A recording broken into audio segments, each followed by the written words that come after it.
And we are live. What's good, Charles and man? Saint, welcome. Downrange Podcast.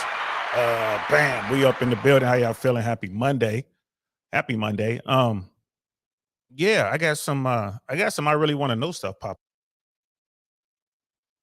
But I saw this story on the Real Nathan Daily, and I just had to come talk about it. I was gonna be on about an hour ago, but I was talking to my man Jay Swans about this. It was hilarious.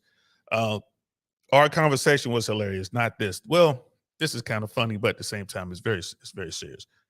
Uh, yeah, it is what it is. Brother Mike's in the building. What's good, fam? Good to see you, man. Thanks for coming through. We have to talk about this melee that jumped off in Alabama. I think it's Montgomery, Alabama. I think. And black YouTube and regular YouTube and mainstream media all over it. I haven't checked in with Fox. I don't know what Fox is doing about this. I just haven't checked in. But it's yeah, man. Like it's something we gotta talk about. Um, America is changing. America is changing. It is what it is. Our legal system, although it has problems, it's still, in my opinion, the best legal system on the planet. And technology has made it to where, they can't just lie as easily. You know what I mean? So law enforcement always comes on the scene. They really don't know what's going on when they get there and there's stuff jumping off. They don't know what's going on. But now people simply pull out their phones. They show the police officers what happened, what transpired, what caused things, and the police are acting accordingly. It is what it is. It is what it is. We got Scam Likely in the building. What's good, fam? You know what I mean? Like Brother Michael's like, greatest country in the world besides the UAE, bro. America's the greatest country in the world, period, besides nothing, man. I've been to the Middle East. I ain't gonna lie to you, man. Don't like that part of the world. I don't. I know there's a lot of influencers out there who they love Dubai and the UAE and they love, what's going on over there, Bahrain and all the rest of it, like Saudi. Listen, man, I don't. I went over there back in the early 90s. Yeah, I get it. It was a war in that part of the world, but I'm not really feeling that part of the world. And here's the thing. If you're an average person, you don't want to go to UAE, you don't want to go to Dubai. Dubai is not a good place for poor people. The difference between Dubai and America, in my opinion, is, they have a traditional caste system. If you got money over there, you're good. If you don't have money over there, you don't want to be there. Here in America, right? If you have money over here, you're great. But if you're broke over here, you still good, especially if you know how to work the system. You know what I mean? So it is what it is. Sister Lady Navo is in the building. What's good, son? What's good, sis? Good to see you. Thanks, man. I appreciate that, love. Yes, I'm back. I've been a little slow. School starts pretty soon. School starts this week, as a matter of fact. So I'll get back to my normal schedule here, probably starting Thursday. You guys will catch me here every day at 6 p.m. And then on weekends, you'll catch me at 2 on Saturdays and Sundays. So, and I have my remote mics. Thanks to Brother Rook, I was able to get out there and get my Rhodes wireless remote mics and learn how to work these things. I have my GoPros in here somewhere. I got two GoPro 8s plus this camera. So I'm going to get out here and start, ramping up the content, trying to make it better. It is with his Brother Michael. UK is the same. I agree. You got to have money in both UAE and the UK. Yeah, America's better than UK. There are a lot of restrictions. There are a lot of laws. There are a lot of we have rights in this country, unlike most countries. And I think we have more rights and privileges than the United Kingdom. I've been through there a little bit. I've talked to people who live there. I mean, it's a reason everyone comes to America. It's keeping it 100. It's a reason. I tell people, get out there, get the bag, become successful, and then go travel and go see what I mean. Like, you go see the rest of the world. And people wind up coming right back to the good old US of A.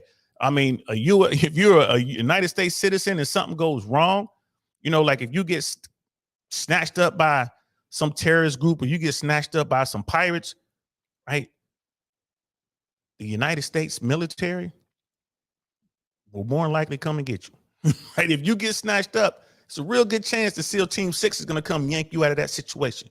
especially if you want out there being stupid or whatever. If you are truly innocent, America does protect them, protect his own.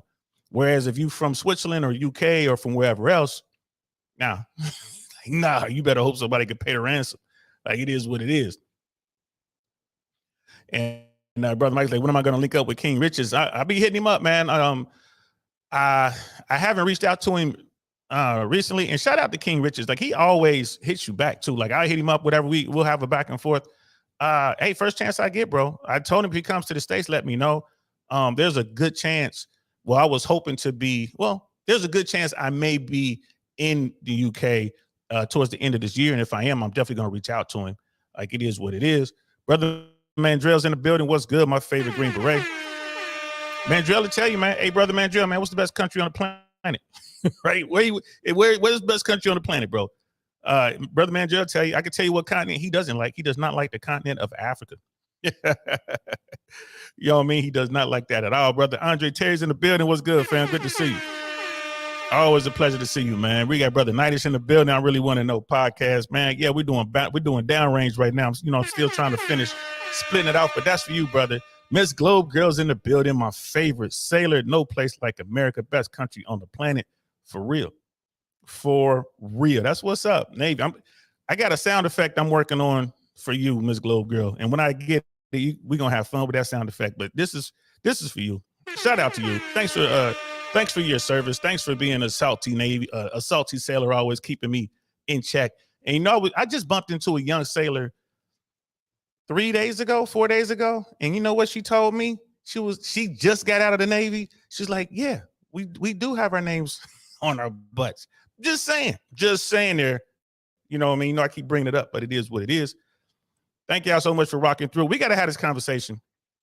We got like, you see the title of this episode, Not in My Town. That's a reference to that country song that everyone got a lot of pushback for. You had some country guy. I didn't hear the song. I just saw clips and stuff like that. And he's doing this song about not in my town, and it was thinly veiled. Well, maybe not so thinly veiled threat to a certain segment of the population, right? So I'm like, all right. But what's funny about that? People were like, man, what do you think? I think that's where I grew up. If you came in there acting out of pocket, you came in there talking that talk, you was gonna get what you was looking for. So not in my hood. So when I saw not in my town, like, I ain't mad at dude, but you feel me? If you are sending a message, you know what I mean? Quit playing and say the exact message. Say what you want to say. Because a lot of people took that to mean that we don't want no black folks. We don't want this. If that's what you mean, say it. That's all. Put it in your rap. Put it in your song and just say it. United States of America is the best country on the planet. Yep. Yeah, I'll notice all the military people say the same thing. Why? Because we see the alternatives out there. You want to go live in Canada, Australia, New Zealand, UK? You want to go live in Sweden or Switzerland? If you can get in, you want to go live in Germany, right? You want to go live anywhere, pick a country in Africa. You want to live in one of them countries? You might. But the minute you get in trouble, you're going to be like, man, I wish I stayed in America. Just keeping it 100. You know what I mean? Just keeping it 100, y'all. So thank you to everyone out here who are checking this out. Everyone who's ninja watching, please like. If you guys like, if you don't mind, please hit the like. Don't be afraid to get involved in the conversation. We're about to have a good one. I'm not sure if you guys know about this little melee that popped off over the weekend on the river down there in Alabama, I think it was. Bro, when I saw this, and we're going to be reacting to the real Nathan Daley. Shout out to him. That is my favorite former law enforcement guy. I ain't going to lie to you, bro. I got respect for the brother. Contrary to popular belief, I don't have a problem with law enforcement. I have a problem with bad law enforcement. And there used to be a bunch of bad cops out there. Those bad cops have jumped ship. Why? Because of technology. Now they're being caught red-handed. I can't tell you how many videos out there, bad cops planting evidence, beating up on folks, using excessive force. Like, it's all sorts of stuff, and they're being held to account now. So I think that's a really good thing. Brother Chris Smokey has in the building. What's good, fam? Good evening, DL, and to all in the chat. Happy to be here. I'm glad you're here, brother. Yes, Brother Michael said, hit the damn like button. Please hit the like button. I'm not mad at you guys. Thanks. I'll put up the banner for y'all can catch me on Instagram Instagram as well, guys. I'm gonna start to build up the Instagram and all that good stuff. TBE Trucking in the building. What's good, fam? How you feeling, man? Good to see you. Thanks for coming through. So we're gonna start off with a USA Today article. You guys know I like to try to start off with, some news or whatever. I like to try to do that. And we got this article, if I can get to the top. Here it is right here. I think I hate it when I have it set and then I move the stuff. I move my stuff around. But here it is. Several people detained after fight breaks out at Montgomery's Riverfront Park in Alabama. So this did happen in Alabama. This is the Montgomery Advisor. So this is local news. Well, this is CNN, but CNN reposted it from local news. You know what I mean? Like, yeah, my beard is back. Yes, sis. Yes. That Pink Panther stuff went away. My beard is back. It's coming back. I was in Miami recently, and there's a really good barbershop chain down there. And that's all they do is focus on beards and mustaches. And I was there. Whenever I go to Miami, I go there. They tighten me up. So we didn't go with the thin one. Maybe next time I'll bring it back. But yeah, I like the Pink Panther vibe. Though I ain't gonna lie. But here's the article. Let's get into it. And this is an update from a previous article. Several people were taken into custody Saturday night after a fight broke out in Montgomery Riverfront Park in Alabama, authorities said. The Montgomery Police Department responded to a disturbance at the 200 block of Cosa Street in Montgomery, Alabama at 7 p.m. after a large group of people were fighting. Several people were detained, police said. I like the fact that they keep race out of this, and they're just telling you what happened. It's like just the facts. This is what happened. This is what's going on. We're going to see videos, plenty of video of this, guys, and we're going to see some video here in a minute. A video of the incident, which appeared to be racially divided, so much for the race stuff, was shared Sunday on social media. It's been reported that it began because a pontoon boat was blocking dock space needed to park the riverboat. That area is the regular spot reserved for the Harriet II riverboat, and that's probably an homage to Harriet Tubman, one of America's great heroes. And if you guys know who Harriet Tubman is, I don't need to tell you, that's Black Moses. Harriet Tubman was a woman who got countless slaves freed using the Underground Railroad. She put her life on the line every single time. If you don't know about Harriet Tubman, then we got a problem. One short video posted on social media by Josh Moon of the Alabama Political Reporter shows several white people fighting a single black man who, according to Jasmine Williams of WSFA, is a dock worker. So yeah, it starts off, and we're gonna see. You guys are gonna get to see video of this if you haven't seen it already. A guy was jumped. I don't know how many people jumped on him. It was hard to tell from the video footage that I saw, but it was one against a bunch. All right. The only audio heard is from a witness yelling, but it appears it began with an argument between a black man and one of the white men. Another white man rushes and hits the black man, who backs up, tosses his hat in the air. Then the fight begins in earnest, and several white people began hitting the black man. So there's pictures of it right here. They got stills. Again, we're going to get into the video itself. Here's another. You guys saw in the thumbnail, I had one up there, but on the bottom of this pile right here, that's the dock worker. And then this brother in the black shirt came down, and he came in to apparently just to stop these people from attacking the dock worker. He didn't really engage in the fight as much as he was just trying to protect this guy. There was also in the video, and we'll see this when we show the video, it appeared to be a white guy who came down to also do his best to protect the guy who was being jumped, the black guy. And the white guy got hit by the crowd. So just want to throw that out there. We're going to see all this in a minute, right? During the video, one witness apparently watching from the riverboat screamed repeatedly, "Y'all help that brother," to onlookers who were on shore. So they're screaming from the boat, "Y'all need to help that brother." It appears some people from the shore did join in to defend him. And the video shows at least one black man dive into the water from the riverboat. Yeah, this young brother jumped and swam to the dock to get there to help. "Get up there, young buck," yelled another voice on the video. By the time the swimmer climbed onto the dock about a minute into the video, most of the altercation appeared to be over in Moon's video. A separate video posted by Lauren shows scenes after that. As the Harriet II was preparing to dock, a group of people approached the pontoon boat and more fighting broke out. At least one person fell into the water from the dock. Authorities were soon on the scene, and police began taking people into custody. So we're gonna watch all this in a little bit, y'all. We're gonna watch all this. So that's pretty much it. Authorities have not released the names of the detained suspects. Charges against anyone involved in the fight are pending, and that's from the police. So, all right, we're about to get into it. So, yeah, it is. So I saw this on the RealNathanDaley. This is going to be in the description for Team Replay. If you guys will watch this on Team Replay, you'll get to watch it. Brother Nathan has about a 16-minute video, and I saw this video, and I was like, all right, I'm gonna have to do something. I'm gonna have to talk about this. And then my buddy Jay Swans called me, and we were talking about it. It's crazy, Brother Mandrill. Like, it was all about race. DL, I'm not fighting. Hey, all right. It was all about race. You see, you know what I mean? Brother Mandrill continues. Black people in Montgomery don't play that racism stuff. Drop the link. I'm gonna drop it, bro. Hold on. I'm gonna definitely get you. I'm gonna drop the link. Let me get through a little bit of this video. I'm gonna definitely drop the link because you came up in them parts, bro. So I'm definitely gonna drop the link. Just hang in there with me. I want to watch a little bit of this video and then I'll drop the link. So let's pull up. Let's pull up the video of the RealNathanDaley. Please go over there and subscribe. This is my favorite, like I said, my favorite former law enforcement person. I got a lot of respect for this brother. He tackles the tough cases. He gives it from a perspective of law enforcement. In this video, he was being real playful. You feel me?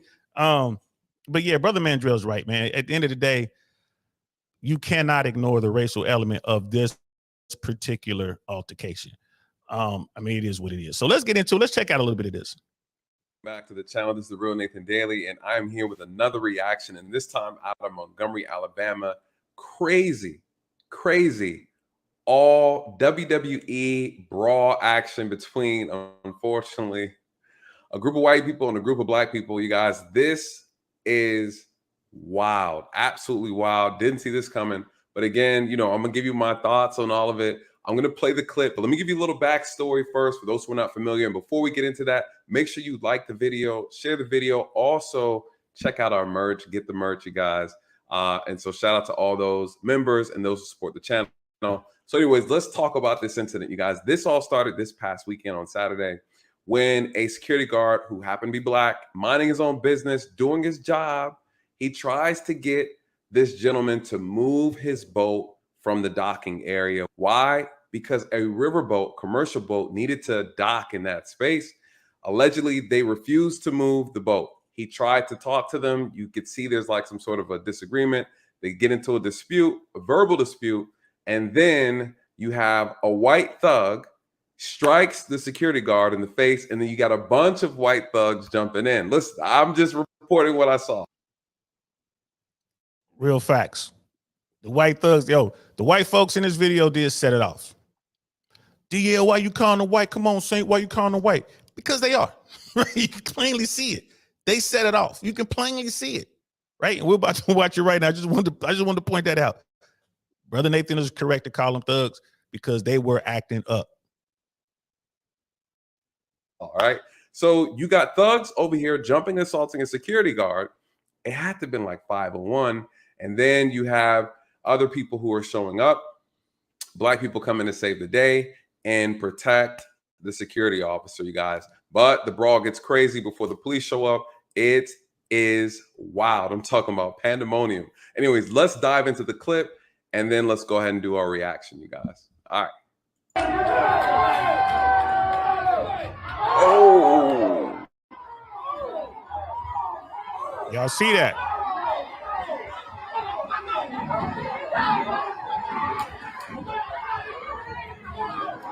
Oh. 3-on-1. Wow. Now this guy is coming to break it up.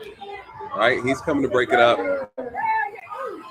So right there, y'all saw up front Dude is out there trying to do his job. That's apparently a dock worker or something like that. He is well within his authority to go out there and, hey guys, can you move the boat? We got the river boats coming back. You hear a lot of people on there like, help that brother, help that brother. The point of view we're watching is of people on the riverboat. They're trying to get into the dock. So it's people on the riverboat. And you'll see here in a little bit, there's another angle that Brother Nathan used that shows an angle from someone who was on the shore. So you can see the captain of the boat was really angling the boat in hard to get it on the dock. And it just reminds me of like, it's like dudes on a on a landing craft. The dudes on the boat was just waiting for that boat to hit the dock so they can go take care of business. Y'all gonna see that in a little bit. But yeah, it's crazy. That's we got young Knights in the building. Brother Jack is in the building. What's good, fam? Good to see you, man. So we got to see in this video right here who threw the first punch. We got to see that. And then we got to see multiple people getting in. So he throws the first punch. He hits the dude with whatever he got. And that brother just stood there and looked at him, backed up a little bit and looked at him. I'm here to tell you, when you hit somebody with everything you got and they just look back at you, you know you got a problem. Right? You know you got a problem. So again, it's multiple people on one person. And then we saw how someone came from the shore and came down on like the little gangway or whatever and was at this point, the dock worker was on the ground trying to protect himself while he was being attacked by multiple folks. The brother came down and tried to get those folks off of him, trying to like, hey, cut this out. Let's, you know what I mean? Like, let's everybody calm down, everybody chill out. Dude came down. And then you're going to see another person come down and try to help out and also get hit. So let's continue.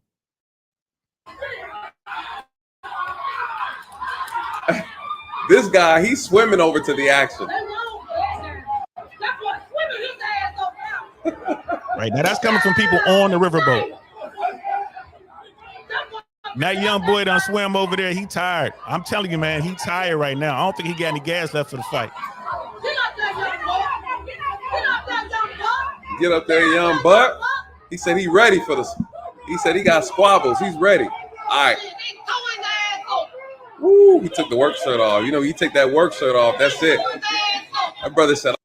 So those people who jumped on the worker, the guy in the black shirt came down to help out. So the dock worker back on his feet. That's the guy with the big white shirt on. He's back on his feet. And one of his homeboys who works for the company jumped off the riverboat, swam over to the dock. So now it's at least 3 versus however many are out there, right?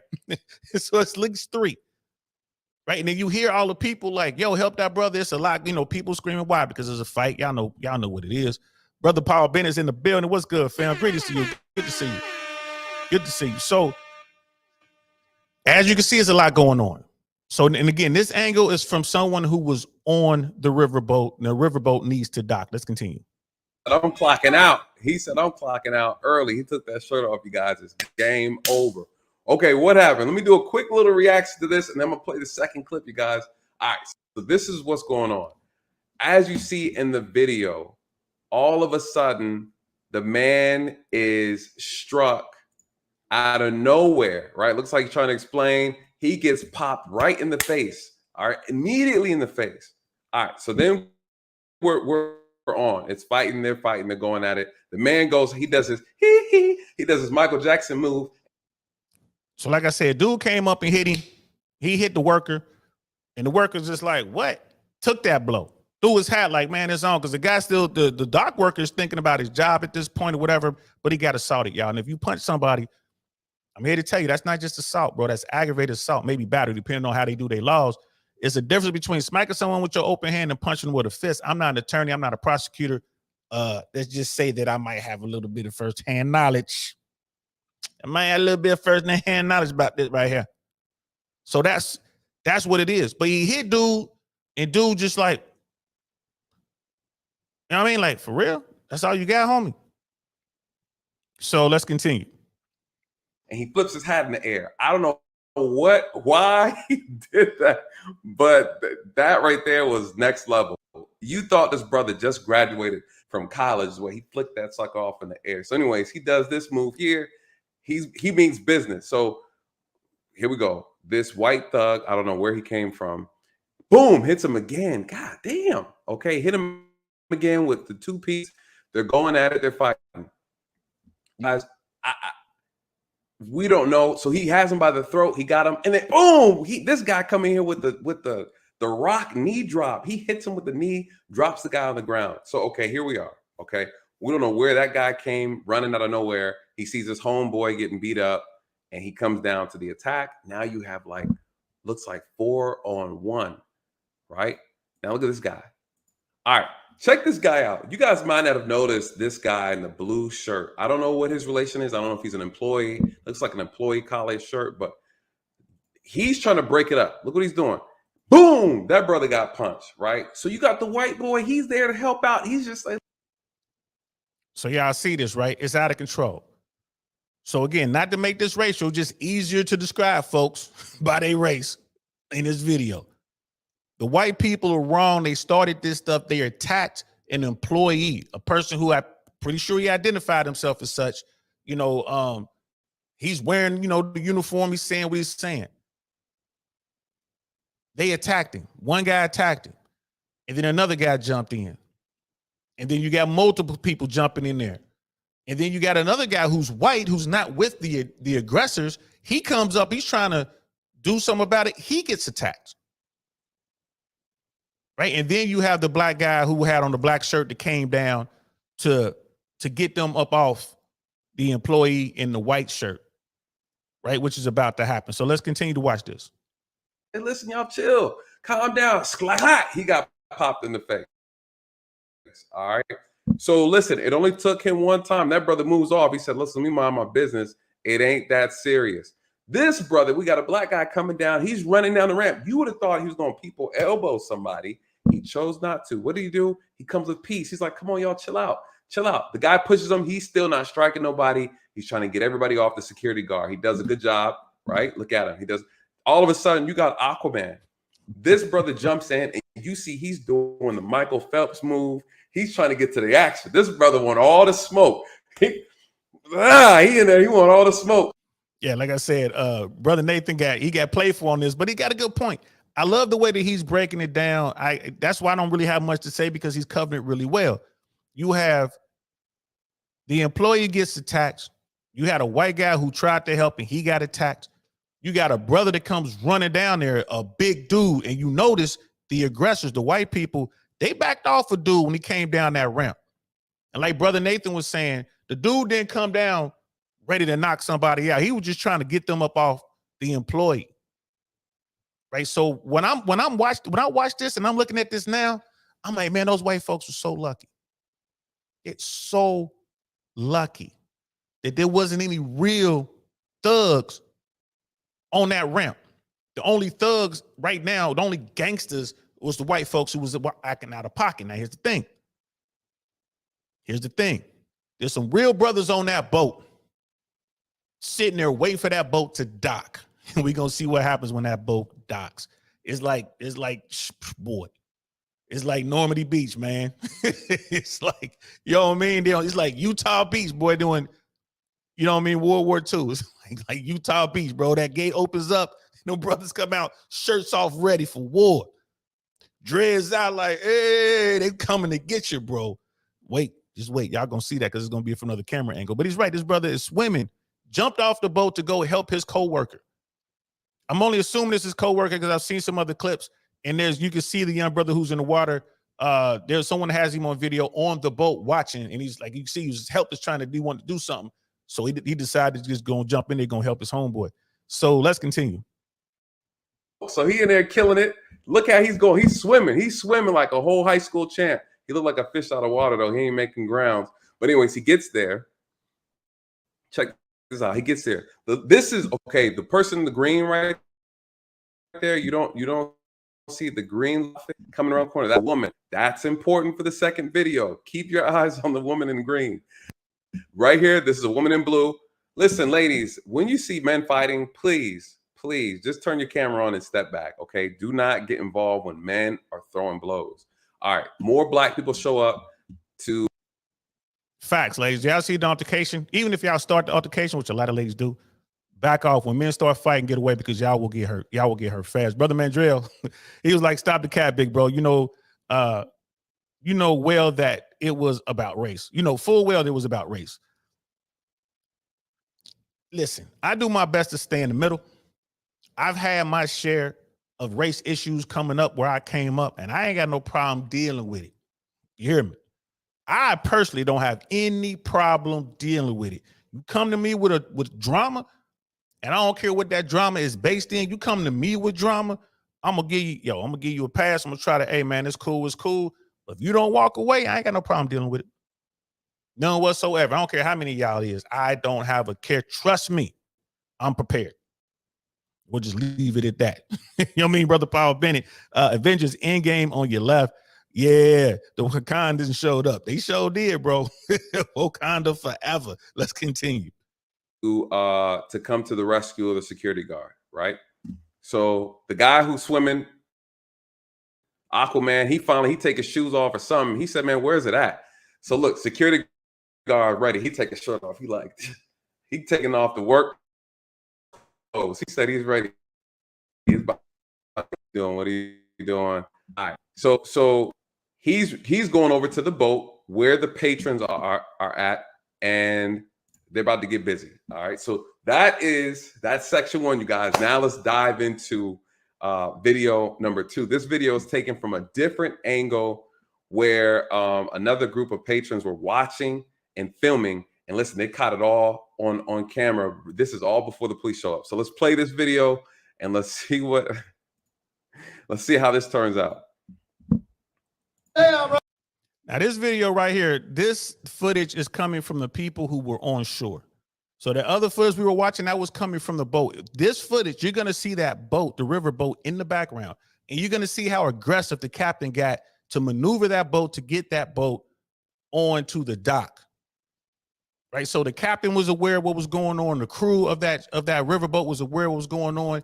And the people on the boat who watched this whole thing unfold was aware of what's going on. They were aware there was no law enforcement or any type of real security on the dock, and they were ready to deal with the situation.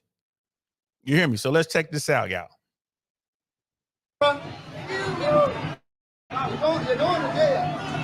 these motherfuckers thought shit was These sweet. motherfuckers. They had no business jumping on the boat. Look at the crew members. They ready. Yeah. So that's the boat, you guys. That is the riverboat, the commercial boat that's supposed to be in the spot. Now you see that boat. I just put it on mute so we can keep it rolling, you know what I mean, and not slow down and stop it every time. But that you see how aggressive that boat is angled in to get to the dock. Look at the boat lean. You see that water coming out. This is not a normal maneuver. I'm not a sailor, right? I'm not a sailor, y'all, but look at this. Look at that boat. That's not a normal maneuver. They getting that damn thing in there, right? And then you look at this picture here. These are the people who started the altercation, and this is their boat, right? These are the people who started it. This guy right here with the shirt off right here with the sandals on, the grayish type or ashy wash jeans, shorts or whatever.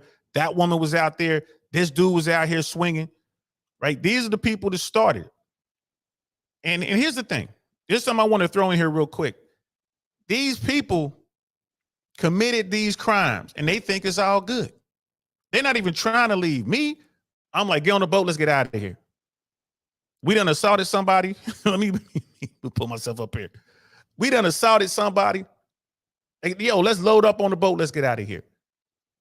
So these people, they're not worried about anything. They feeling themselves. So the people on the shore, they weren't fighting back. The only person who was fighting back was the guy that they was attacking initially.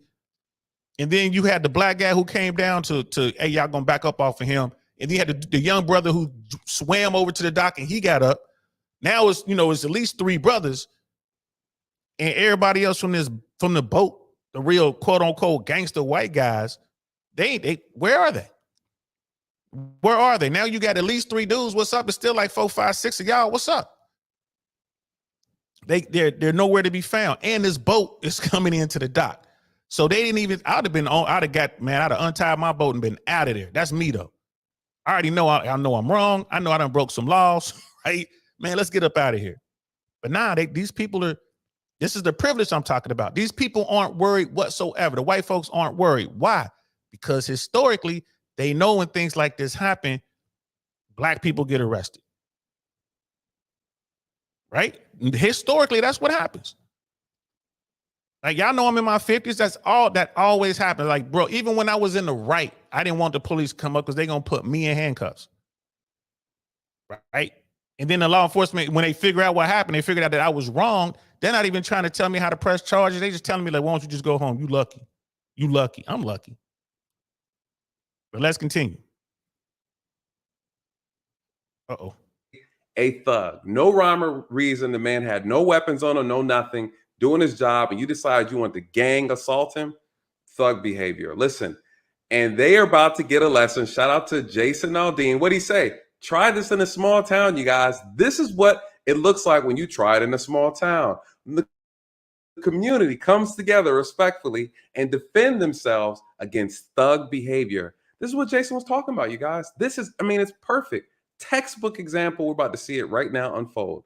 Don't try this in a small town. All right. And before we get into it, I want y'all to know something. Don't think for a moment that black folks don't stand up and support other black folks in these type of environments, in this type of instance. Don't think for a moment that we won't click up on your ass. You might see us arguing about something else, but don't believe for a second we won't click up. Like, it is what it is. We might have our own beef internally, but let you come over here talking some craziness. And we couldn't hear what was said. We don't know what words were used. Like, man, I hope they didn't say anything racial, right? But anyway, I just want to get that in real quick, man. Let's continue. Red back ass.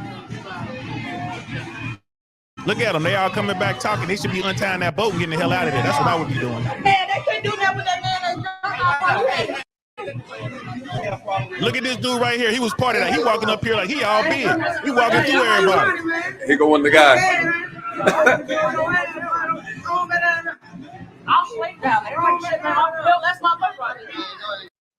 So hold on real quick. Dude came up here. Dude was part of that. Dude just jumped a black man. And he walking up the gangplank around other black dudes like what? It's all what? Did you see that? Dude, like I'm telling you, he got lucky. He got lucky. He's dealing with peaceful black folk. He got lucky. Now hear what I'm saying? He got lucky. There is no way you gonna just been involved in this joint, doing what you was doing, trying to jump some brother. You gonna come walk up here? Oh, you about to walk up here? Man, turn them cameras off. For real. Go and turn them cameras off. Because they're gonna have to carry dude up out of here. There's people with that mentality. These white folk got lucky. And listen, for anybody who watching this, I'm just here to tell you, you don't want drama. You don't want none. A shout out to 8-Ball and MJG. Man, don't try that shit in Memphis. Don't try that shit in Cincinnati. Hey, don't try that. Don't try that in Dayton. God, no, don't do that. Man, these boys gave you a pass. The only thing you got to worry about is disorderly conduct, maybe an assault, aggravated assault. They're going to drop it all down, whatever. That's all you got to worry about. Man, you try that in some communities, bro, you ain't going to be able to walk right. You ain't going to be able to talk right, bro, if you breathe it. Don't want drama. You don't want none. Y'all got lucky. Let's continue. You walk right through them. He didn't even care. I guess that was one of the guys involved. Yeah, these white folks jumped on these black men that work security. We trying to get on the secret site for the Marriott, trying to come through. And the man was telling them who they boat because the Marriott couldn't dock so the folks could get off. And everybody on the secret site, we just waiting. Why these folks just swung on and jumped on this black man? Maybe the crew members. There's a video out there of her telling her side of it on somewhere on Black YouTube. I saw it. Brother Doug's in the building. What's good, fam? Jay Swan's in the building. Me and him just talked about this. He was like, Billy opened his mouth and got that 2-piece and a biscuit. Yeah, bro. Well, dude, I'm just saying that guy came walking up that gangway and walked through. He came up there. Man, let me run that back. Let me see if I can find that, man. Let me see if I can find that. Dude came walking up there like it wasn't shit right here. I'm gonna mute this. Let me make myself small. I want y'all to watch this, y'all. I want y'all to watch this. This guy was involved in beating this black dude right here. That guy right there. Look at him. He looking these dudes right in the eyes like, what? That's how I'm taking it. I could be wrong. Like I said, I come from a different world. And these brothers getting out of his way? Ain't no way in hell. I just seen you do that? Nah. Nah. I'll be telling sis to turn that camera off. Man, turn that camera off, sis. For real. This dude up here like, what? Damn, he got lucky. Let's continue. Let's continue. Here go one of the guys.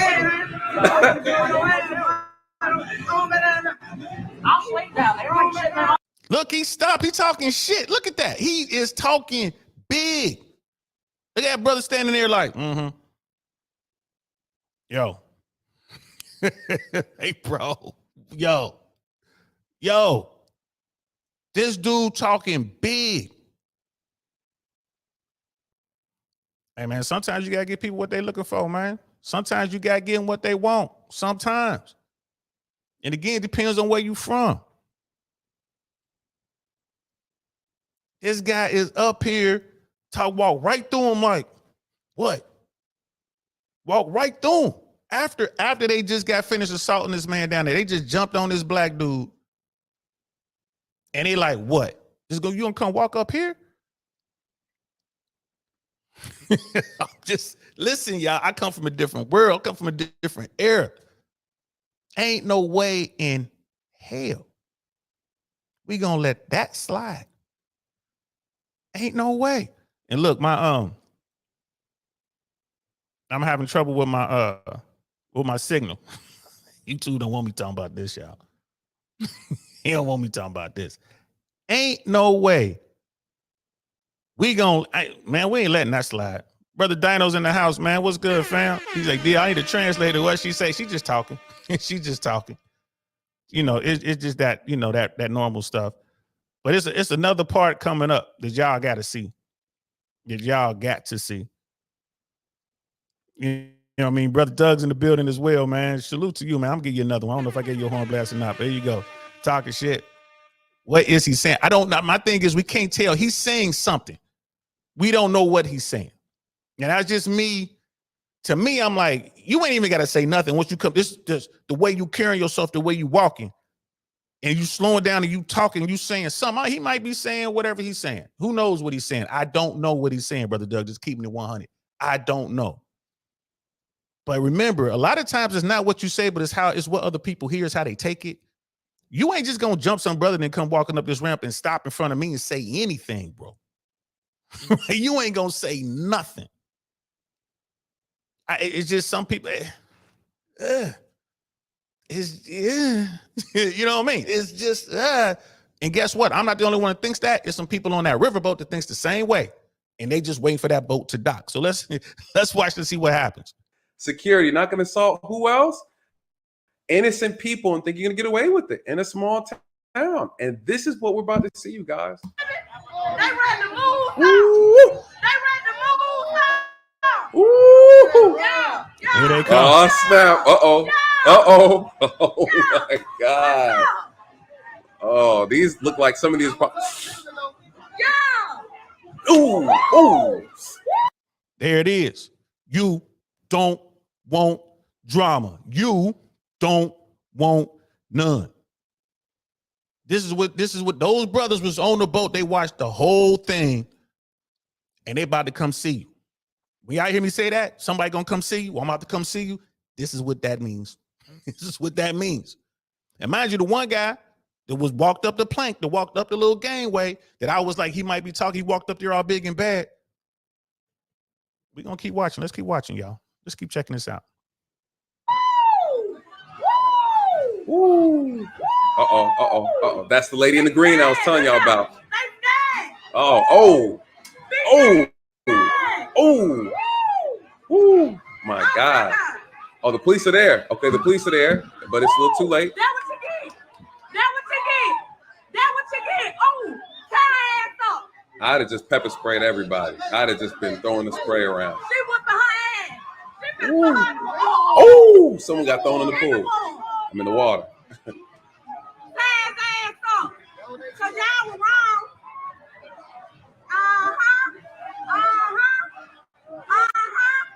Do something. You see that? Those are the dudes right there. These two cats right here. Those were the dudes who threw the first punches. Those were the dudes. These two cats right here, the ones who threw the first two punches. Now they got drama. And where the other dude at? Because the other dude was out there throwing them licks too. The one that went up the ramp. Where he at? You up there walking like you know what I'm saying? You this, you that. Oh, you won't. Okay, you missed the big, huh? All right. Your people down there getting stumped on where you at. If I'm them dudes down there on the dock, I'm mad at the other homie. Like, where was you at, player? Like, where was you at? Let's keep watching. Oh my God.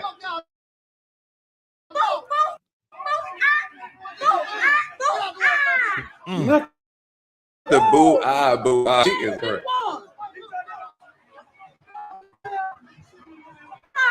Yeah. Oh, look at Brawl. Drop in that ass. Because y'all were wrong for jumping on that. Now, right away, that you see the brother right here getting put, they putting handcuffs on dude. Right away. Now, the police is there. The police done saw some of this. They don't really know what started this. They just got on the scene. They're trying to figure it out. The guy right here is the sergeant, right? So you got the white folks coming off the boat talking to law enforcement. You got police officers who are putting people in handcuffs that they saw swinging on dude. Like they saw the swinging, they saw the assault. So, you got that. Then you got the guy in the gray. The guy in the gray was, see him down there in the dock. He took some punches at security. So those white folks down there, right? Meanwhile, everyone who's been watching this thing from the beginning is saying, no, get them too. They started it. Right now these dudes by the boats, he's thinking like, man, we should get out of here. It's too late now, bro. Police here. And we got evidence. They started this whole thing. And again, man, they got off easy, man. Nobody get hurt. They got bumped up. Look, they telling dude like, now turn around, bro. Nah, turn around, bro. Put your hands behind your back. They putting handcuffs on him. They gonna put handcuffs on the other dude because they have the evidence. They have all the people who watched this from the beginning. They're gonna take everybody into custody and then they're gonna sort it out. Good job, law enforcement. That's what they're supposed to do. Right, and that's what Brother Nathan's talking about. Let's turn the audio back on. Bam, boom, bow, wowzers. She was on point. She need to work for Sony sound department because she is accurate. But they're right. Put handcuffs on everybody. Yep. Get them. Somebody said we got video. That what you get.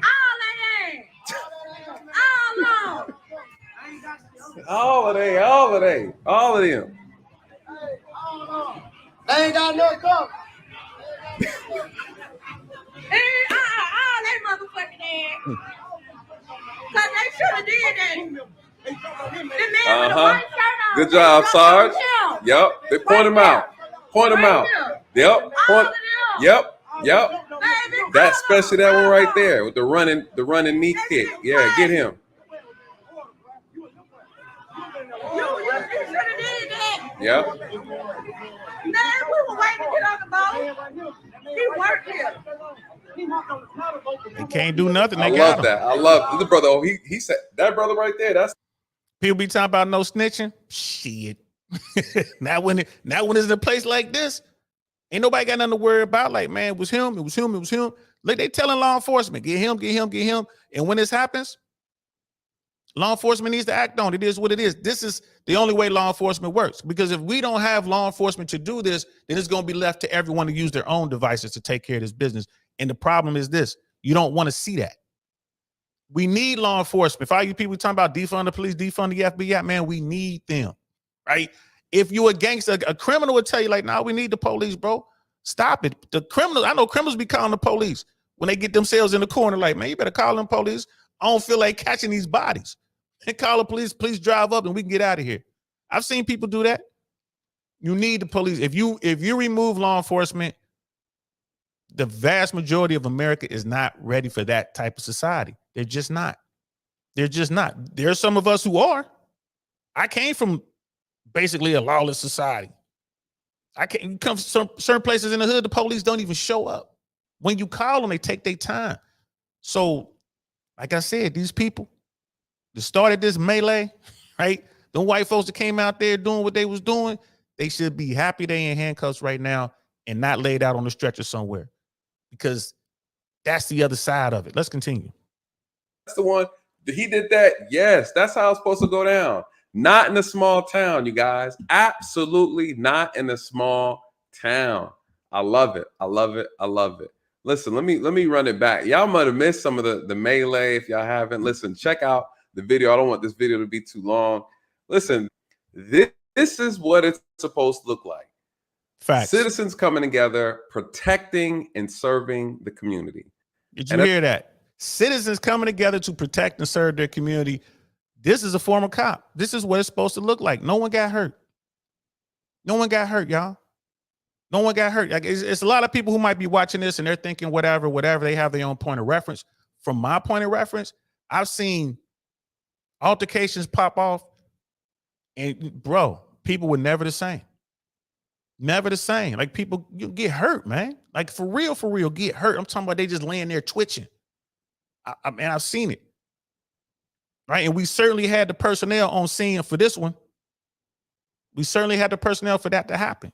And Brother Chris Morgan, I believe you, man. Yeah, shout out to the cops. We need law enforcement. I believe everything you said in that chat right there, bro. That whole comment, fire. That comment is fire, man. Matter of fact, let's get you set up with a Don DeMarco, bro. Let me drop this link. I hope Mandrell is still there. Let me drop this link. It's in there, y'all. I dropped the link because I know some folks who might want to talk about this. There it is. I dropped the link. It's in there, man. It's pinned to the top. If y'all want to come up, man, you know, it's all good. Come on up, say your piece. But, you know, when people come around and they say America's not racist and this and that, it's like, nah, that's not true. It's not as bad as it was. You know, today is way better than it was in the 80s, which is way better than it was in the 60s, and so on, for real, especially with the way law enforcement is changing.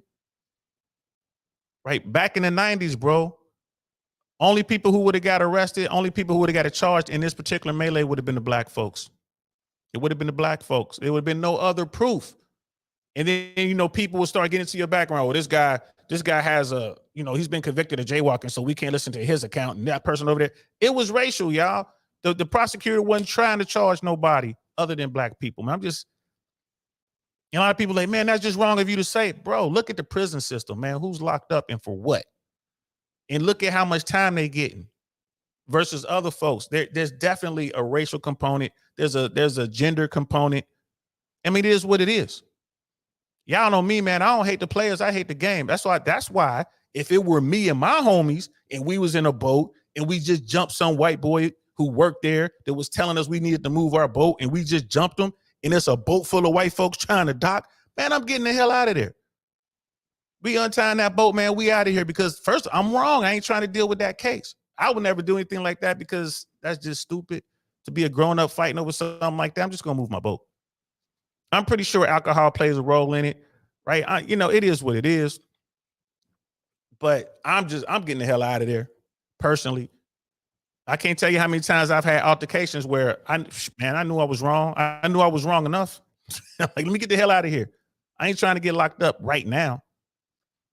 You know what I mean? Brother Mandrell's in the building. What's good, fam? How you doing, man? What's good, DL? What's going on, man? Chilling. You know what I mean? You know, this happened in the South, man. That's y'all, you Southern boys are down there, bro. So, I guess. Shamaria and I were born and raised in Montgomery, Alabama. Ooh. Okay, born and raised.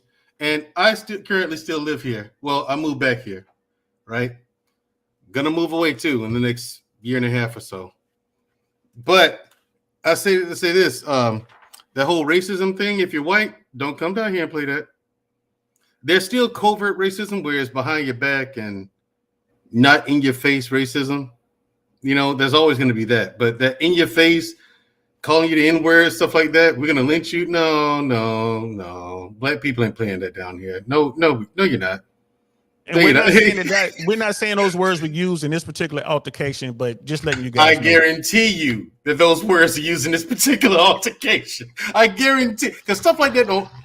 If it's one-on-one and one person uses it, stuff like that don't fly off the handle like that. I mean, normally if a white person calls us that, we just kind of laugh at him. Yeah, look how stupid he is. He actually thinks it's gonna work because we're thinking that you're doing that to piss us off and get us to react a certain way, to get us caught up in some kind of court case or something like that. You're trying to get us bait us into a reaction, so we don't normally react to it. My thing is this: But, when it comes to using the N-word, my thing is this. Mm-hmm.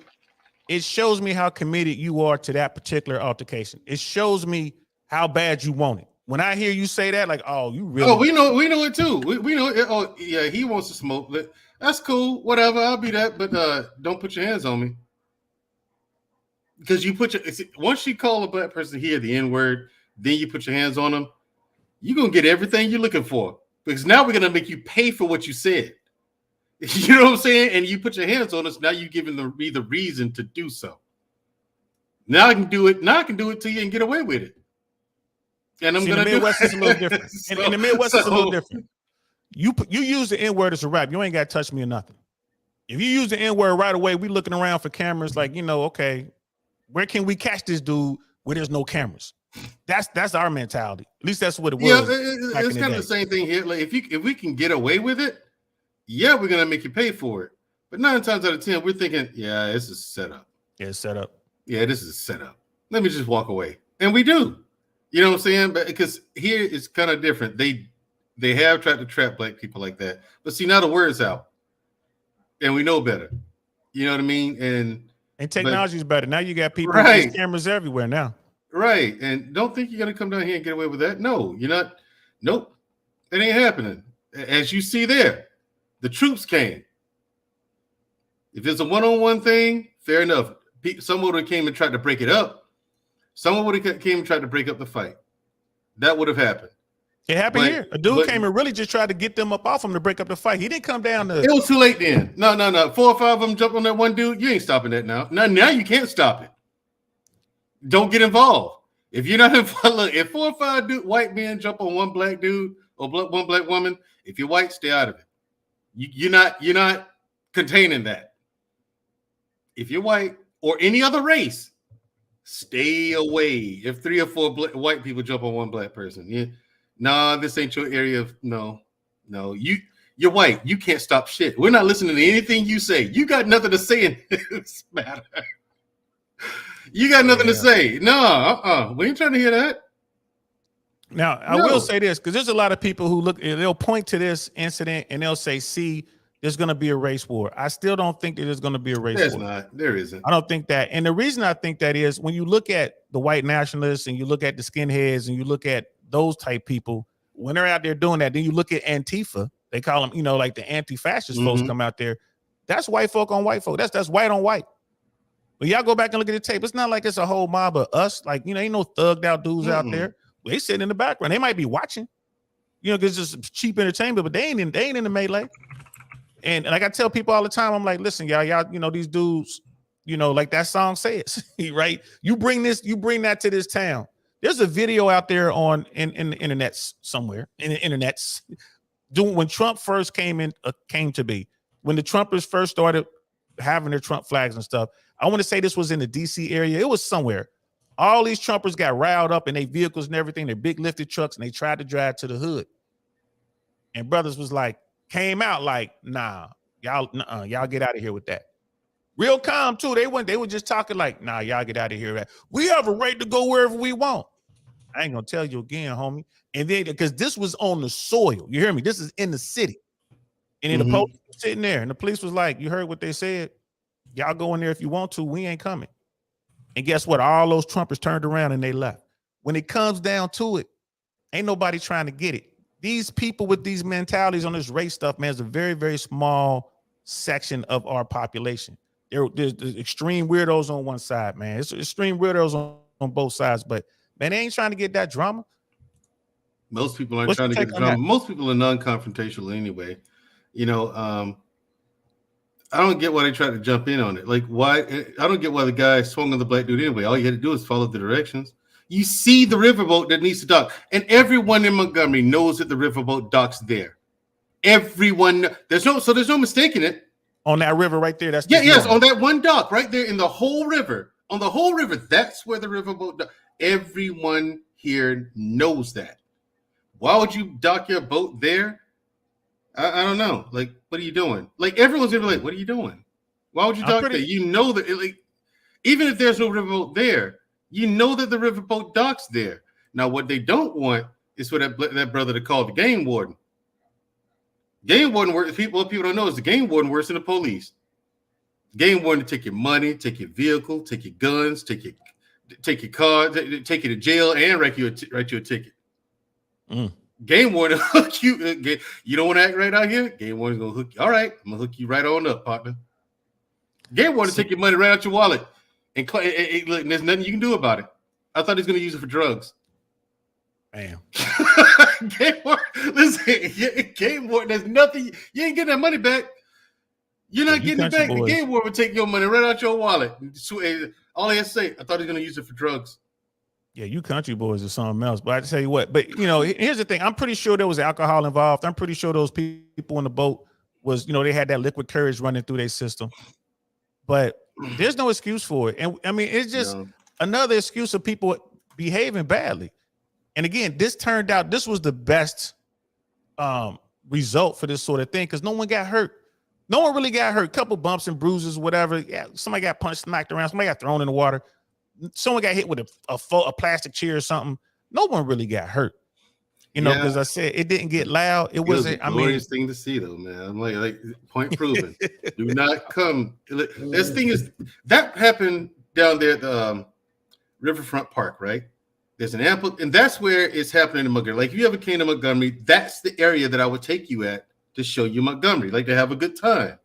That whole area down there.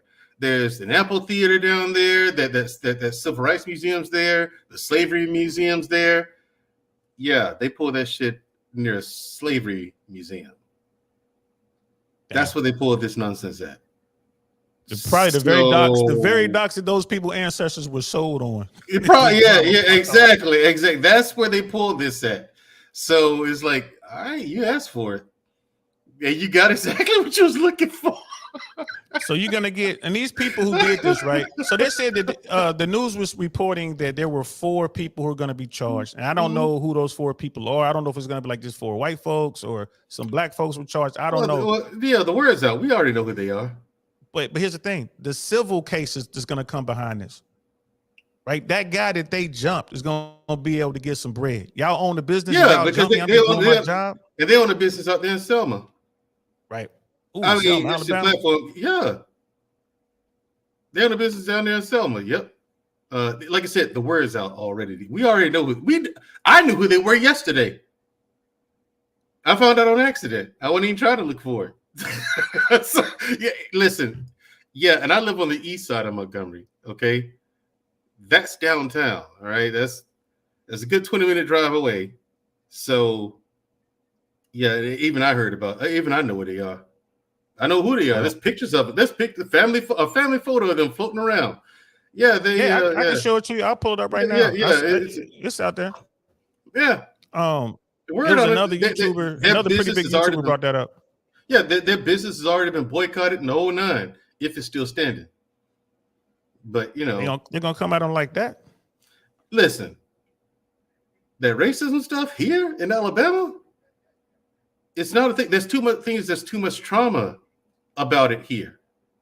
Far too much. You know what I mean? Like when you see those old videos of like the water hoses being sprayed on black people, the dogs being sicked on us, nightsticks being used, bricks being thrown at our heads. That happened here in Montgomery, Alabama. You know, there's one incident that happened in Birmingham. There's one incident that happened at Selma. You know, where these people have their business at in Selma. But the vast majority of that, the vast majority of the civil rights movement happened here in Montgomery, Alabama. The vast majority of it. This is the battleground of the civil rights movement. Yeah. And I mean, you when you wanna, see the pictures of the dogs and the hoses and all that, yeah. Right. And you want to try that here? Good luck. And all the strange fruit, Right. Good luck. And for those who don't know what I mean by reference, when you say strange fruit, y'all don't understand that reference. That's what Billie Holiday called black folks who got lynched. Who got lynched, yep. Trees, strange fruit. So, damn. I mean, it just, when I saw it, I had to say, and a lot of people, I like to try to stay in the middle, but when I see stuff like this, man, I got to tell y'all the real, because I don't want y'all to get hurt. Yeah, it's the real. I don't know where Miss Globe Girl went or Miss AKA Lady is. Yeah, where's Miss AKA Lady with the? This is supposed to be in her wheelhouse. But there's a picture of the family right there, so you guys can see, like, the whole family picture is out there. This is everybody that was involved on that thing right there in this picture. So just so you guys can see it, it's out there. Like you said, like Brother Mandrell was saying, I ain't even trying to find this out there. And that's not even the picture I saw of them. I saw a picture of them on the boat. Yeah, the whole family on the boat. There's a picture. That's one of those. So like I said, we don't play that here, man. Yeah, the Deep South don't really play with it. Brother Dino was like, talking about Rosa Parks. Yeah, and that was, over in Georgia. Rosa Parks Avenue. No, Rosa Parks is here in Montgomery. I can take you to the street and the very site where she did it at. That whole street's named after Rosa Parks. Yes, that happened here in Montgomery. I'm trying to. It's off of Fairview Avenue. Yeah, Brother JT is like, she's really from Detroit, though. Everybody can't be from Detroit, JT. So everybody. Stop trying to take credit. Stop trying to take credit, JT. Stop it. Shout out to you, bro. The only thing good came out of Detroit was them jobs that y'all no longer have from the motor companies. See, there y'all go. Y'all no longer have them, though, JT. So you can't take credit for that anymore. Detroit is a cesspool of lead poisoning and tainted water, and a city that went bankrupt. A city. Stop. Black folks can't stay together. We're talking about being some unity over here. The next thing you know, we're talking about JT came with the nonsense this time. he wild, y'all tripping. But trust me, when I say we could go back and forth with each other, but if you run up on some N-word stuff, you run up here trying to do something, you try to jump on one of my brothers or whatever, it's a wrap. It's over. It's a wrap. It's a wrap. It's a now, wrap. At that point, did you see the part of the video when the guy walked up the gangplank and was walking through all the black folks who were filming? Mm-hmm. That part right there, bro. I was just, that was so blatant to me. And Brother Doug was like, well, we don't know what he was saying. It's like, man, his body, he ain't got to say nothing. He walking up there like, what you gonna do? And man, to me, it was just so crazy. Hey, listen, watch your mouth, Dreddy. I'm just speaking the truth. What's the watch, JT? Get your city in order. Then you can talk trash. Look at mine get active, as we see. My city here, we bought that action. All right. But I tell you this, though, man, I tell you this, you will never see something like that in Detroit. Them boys would have got loud. It would have been a whole different type of story. Let something like that pop off on the lake. No, I'm sorry, brother. Yes, it would have. Yes, it would have, bro. It would have got loud, bro. I'm here to tell you. It's like if it wouldn't have popped off in Cincinnati like that. The Midwest on something else when it comes to that, bro. I'm telling you, it was. See, that's the thing. Y'all don't know what y'all doing. Y'all want to get it over quick, okay? Y'all want to get loud and big, loud, fast. You know what I'm saying? No, we want you to suffer, feel this pain, bitch. You know what I'm saying? We ain't on that. We take it. No, feel it.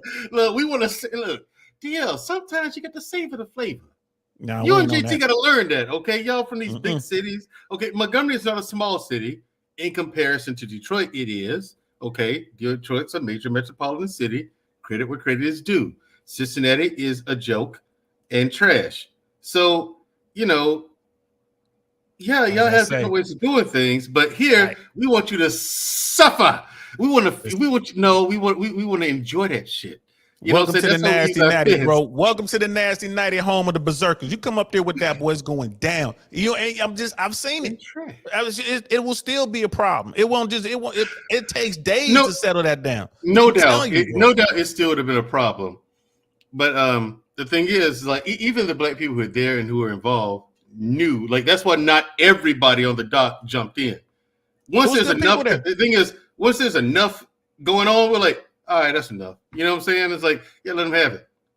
That's enough. I mean, like there's no need for us to get involved because this is handled. You know what I'm saying? Yeah, like, nah, you got me as a brother. They said black people can't swim. Look at that young warrior jumping that river. Yeah, he got over there though. Like I said, yes, he did. I'm gonna tell you how tired he was. He had on his shoes. He was fully dressed. I'm gonna tell you how tired he was when he got to that dock. He ain't have much juice left. That was a young buck. Not much. No, yeah, and that river full of gators and everything. Like if you take a cruise on that riverboat, you see the gators on the shoreline and swimming in the river. And they're sitting there bobbing their heads up and down. Yeah, exactly. That young brother, and snakes in there and everything.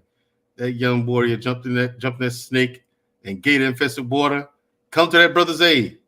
That's what I'm talking about, man. I love to see it. The Warriors showed up. Yeah, they showed up. We get active down here. And Sister Vanessa, welcome. She's like, no guns, no knives, just good old fashioned ass whooping. Yeah, and that's why I said they got all. That's right, fisticuffs, and that was a good thing. Yeah, hey, look at Miss Gold Girl. Miss Gold Girl, you don't watch my content. You were at my show last Friday. It's the sister taken down, but I'm currently, like, as we speak, I'm working on it. Like, while I'm sitting here talking to DL, but I'm gonna re-upload last week's show tonight. So, yeah, and catch this Friday's show. It's gonna be about nutrition. Yeah. Miss Gold Girl, just stay consistent, brother. Yeah, because last week she said she wanted enlightening conversations. That's what she's gonna get on my channel. That's what you get. That first one, Miss Gold Girl, that was a one-off. Okay, you gotta forgive me for that first live stream. It was a test so I could see what I needed to see, like what subjects to talk about, what words to use that trigger people. And I was like, yeah, I'm not sitting here talking about just cut up. Don't explain look here, Airborne. Don't explain yourself. Just do what you're doing and just follow and adjust as you go. Brother Paul, man, if you got, hold on, Brother Paul, if you got a moment, if you could jump up, I would love to hear your take on this, because brother Paul Ben is very level-headed, a very noble. That's gentleman. True. And I would love to hear your take on this, bro.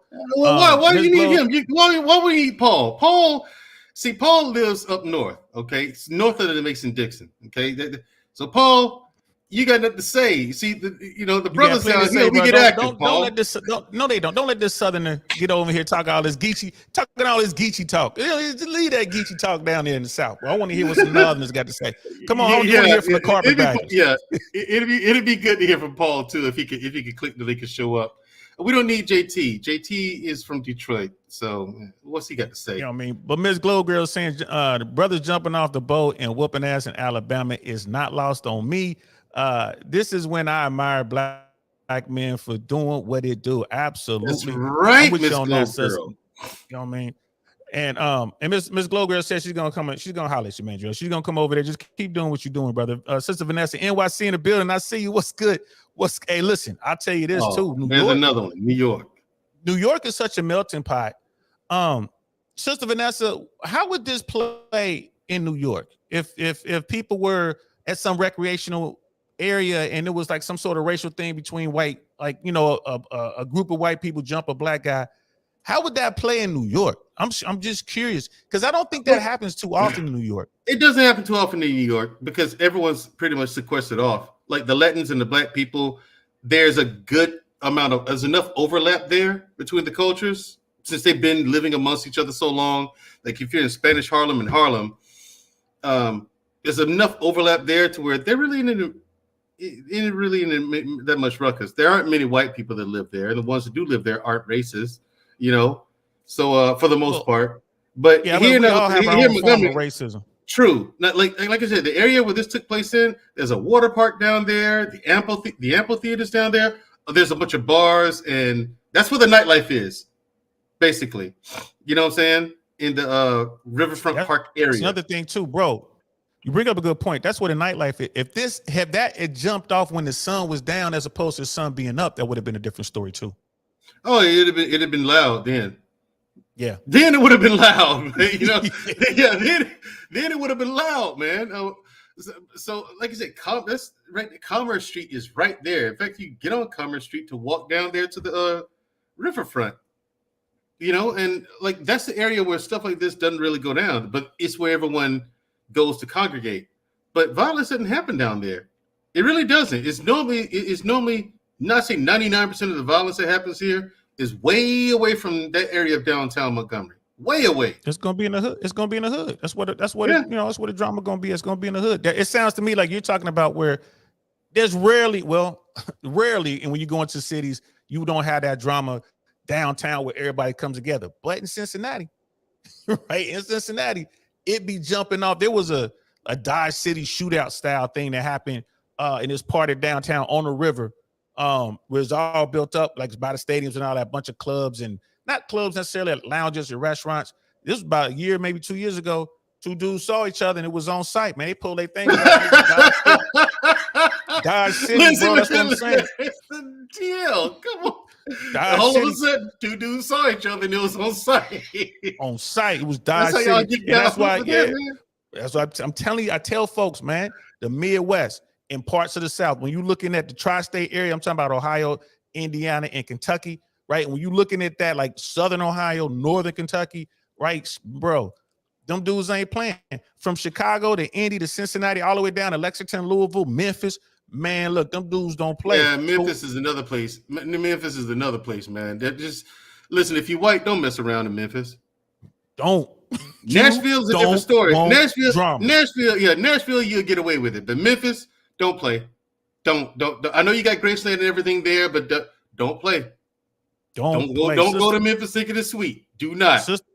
Sister Ross is in the building. What's good, sis? I see you. I hope you're recovering. She, as we know, Sister Ross, and she's in a fight right now with cancer. She's going through chemo. She's battling it, and she's here.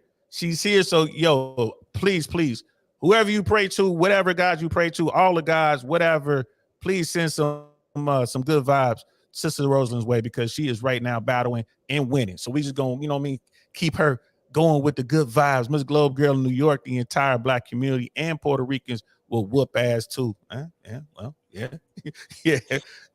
I said, in Harlem, between Harlem and Spanish Harlem, there's enough overlap there with the cultures. Like I said, the Latin community and the Black community have been living together so long that there is a really tight alliance between, the Puerto Ricans, Dominicans, African Americans.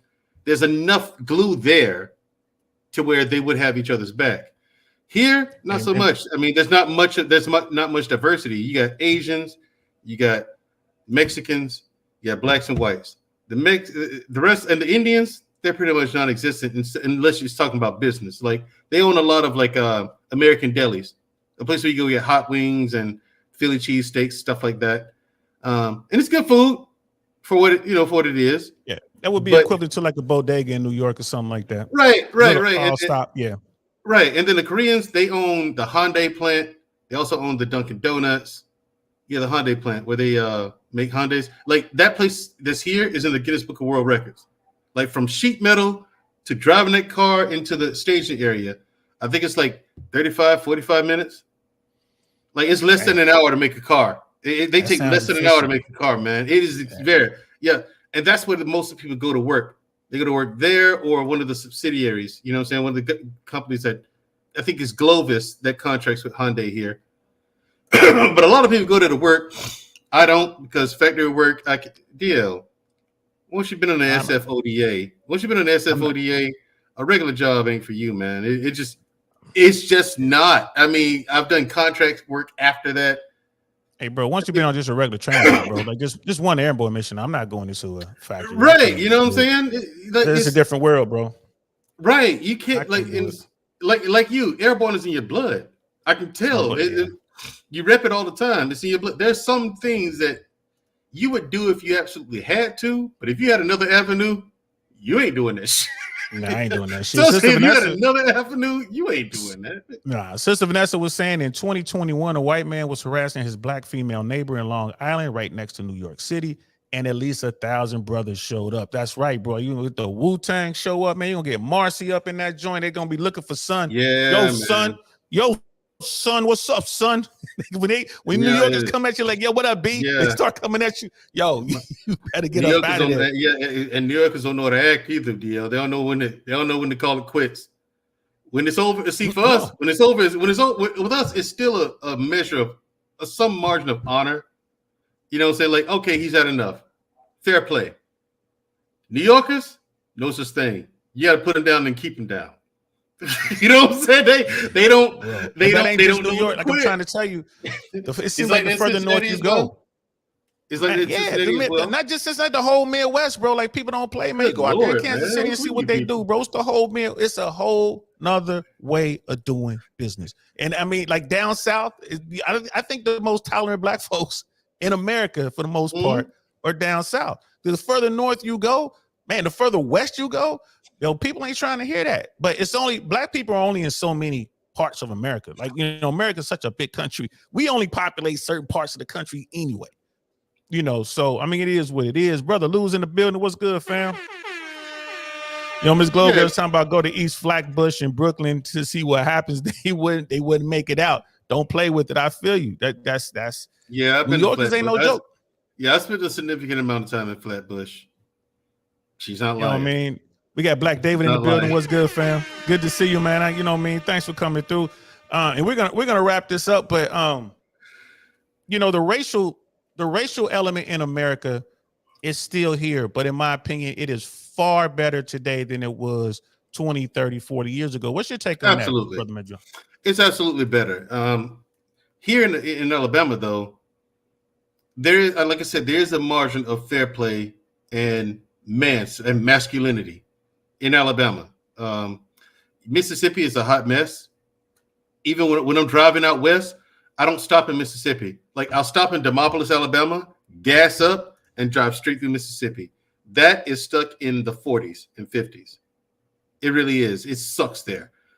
But here, basically here in the South, like in Alabama in particular, a man will let you know you stand with him.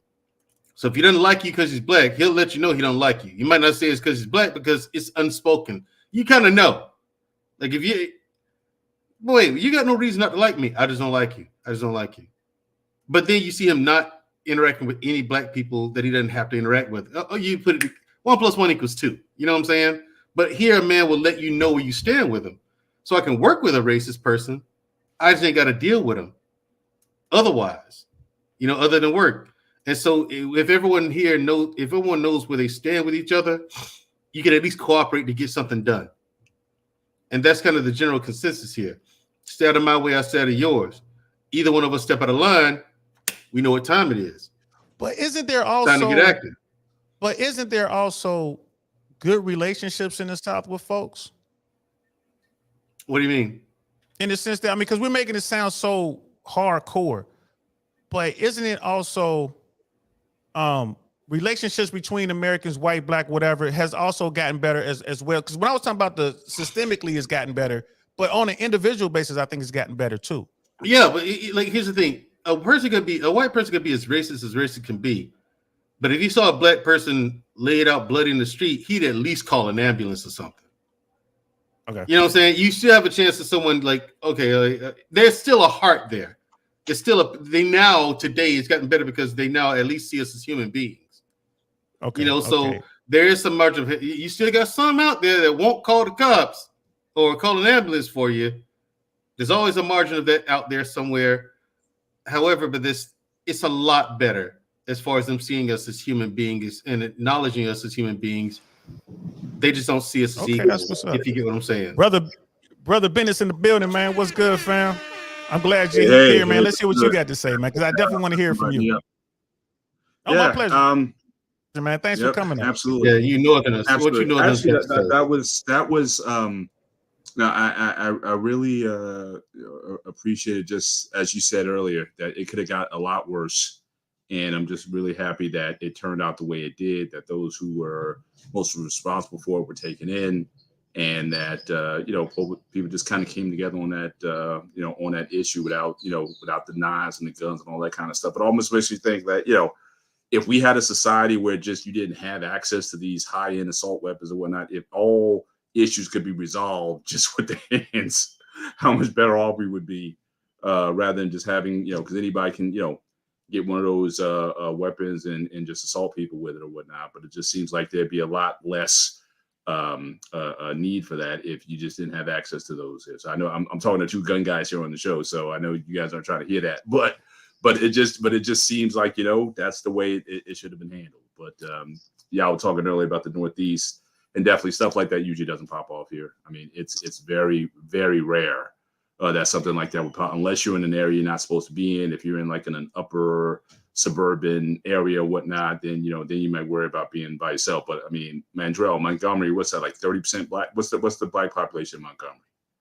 It's like 35%, something like that. I know it's that those are like the most densely populated areas for black people, more so than New York or any place in the country. So yeah, that's so I can certainly see why those people got together, but I can't see, at least I haven't heard in a very long time, something like that happened up here. Last time there was any kind of, I think there was a fight that broke up in a mall up here, and unfortunately, it was the black kid who got arrested, and basically, he had these two kids fighting in the mall, and they basically went and assaulted the black kid and arrested him, and they set the white kid down just to kind of make sure he was okay, where they took the black kid into custody. So, so that was something that happened not too long ago here. But yeah, I've lived in Jersey all my life, and very few times I can count on one hand where you've had that level of brawl or incident that went down where you had that kind of a reaction. But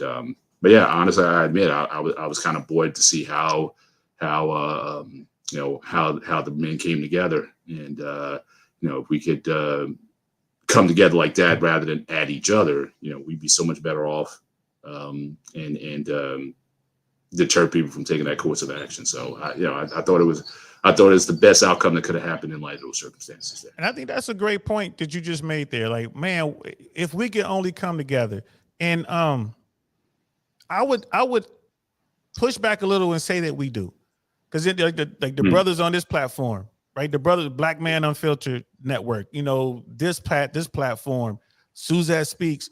I would say that, and I'm seeing in the streets, a lot of brothers and a lot of people are coming together.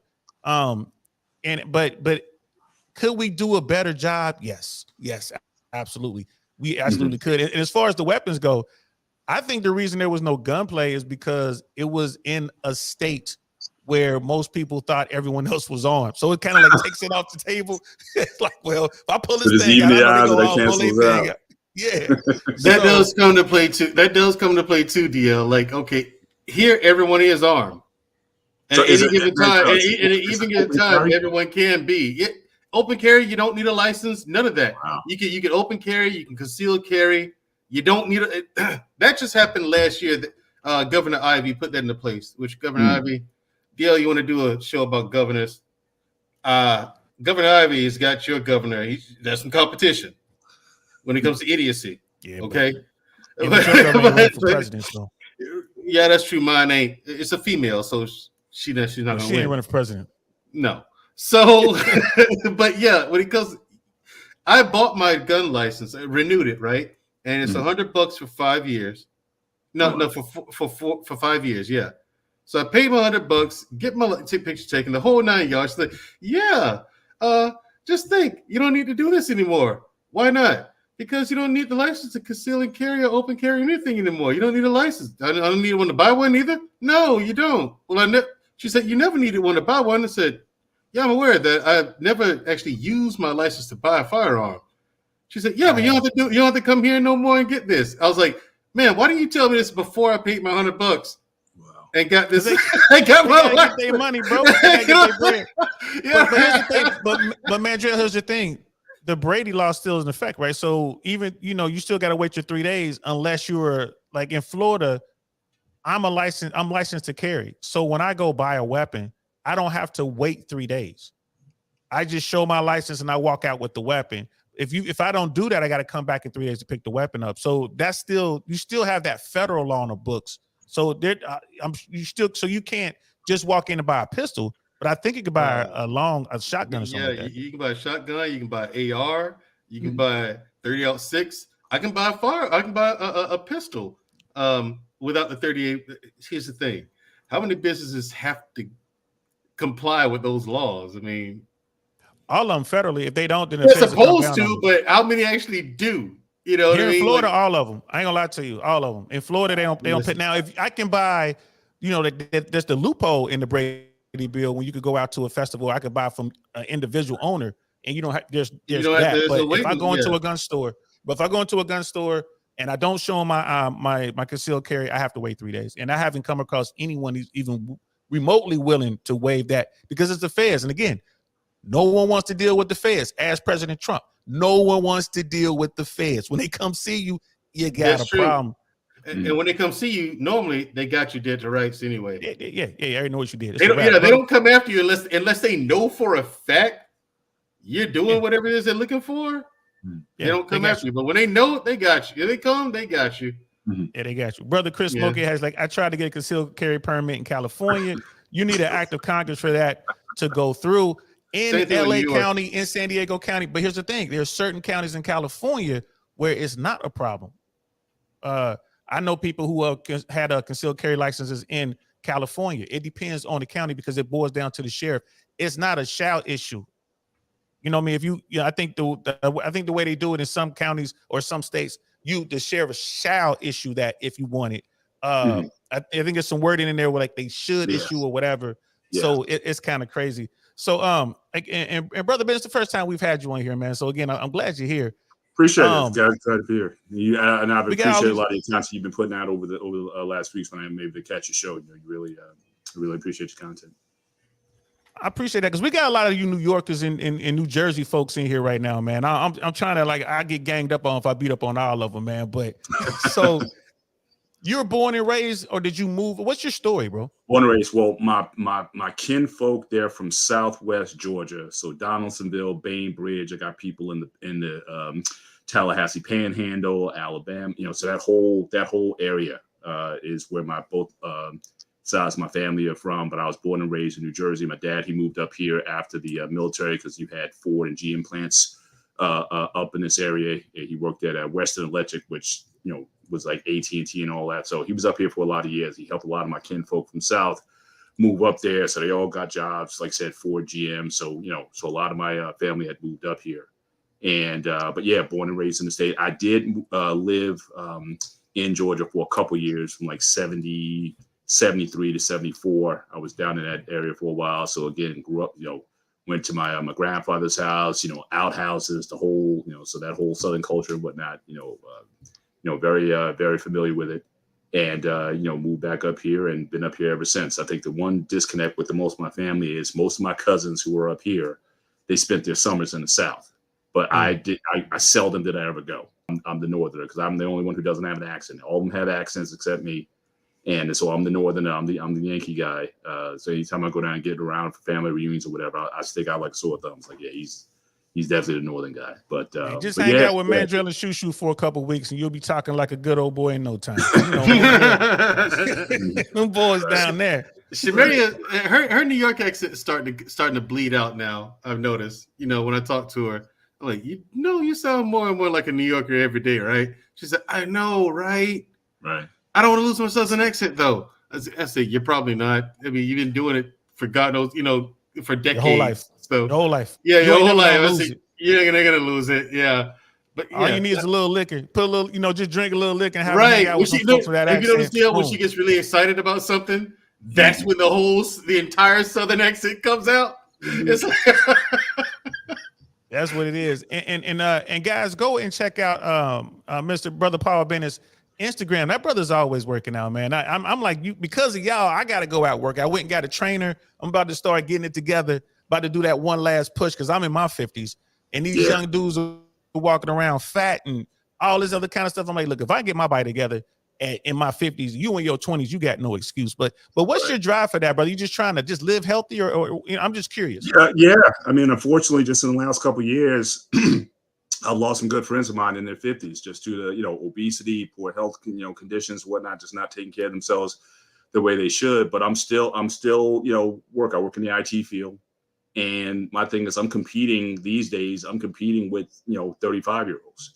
So my thing is, I want to be able to be competitive in all aspects in terms of how I look, in terms of, how I present myself. I always say, you know, I can't stop from getting older, but I don't want to grow old. So that's just a mindset that I have, always looking to learn something, you know, I'm about to get another certification in IT. So, you know, so it's just that constant move. But growing up, I was always like the 98-pound weakling. You know, I was when I graduated college, I'm 6'3". I was 147 pounds. So I was called everything. 6'3". Yeah. So I was graduating college. Yeah, Jimmy Walker, JJ Dynamite. They used to call me Manute Bowl. Remember Manute Bowl from the NBA? Yeah. So they used to call me Manute Bowl. And so always just being skinny. And I just got to a point where I just wanted to put some size of muscle on. I went from first year out of college, I went from 147 to 174. Then I got into a major car accident, certainly one of those life-changing things. And it took me a long time to kind of get it back. And then I started really, hitting the weights and really starting to get more into my fitness and whatnot. Was able to get back to a point where I was still playing, pickup basketball because I couldn't walk for almost a year. So got back to playing basketball, pick up basketball full court and whatnot. But then it got to a point where, I got kids now. I can't be out here begging every night. And so that's when I kind of turned the basketball off.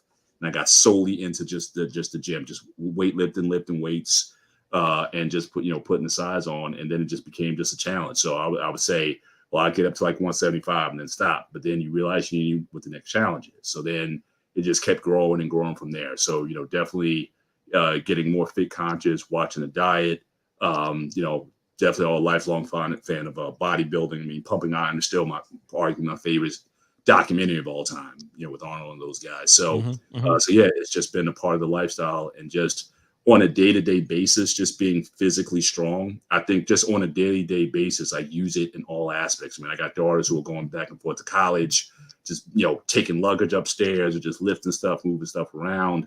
And, so yeah, it's just something that I always want to be in a position to be physically strong, especially for a lot of guys in my age bracket. They're just not, they're getting fatter and they're getting weaker.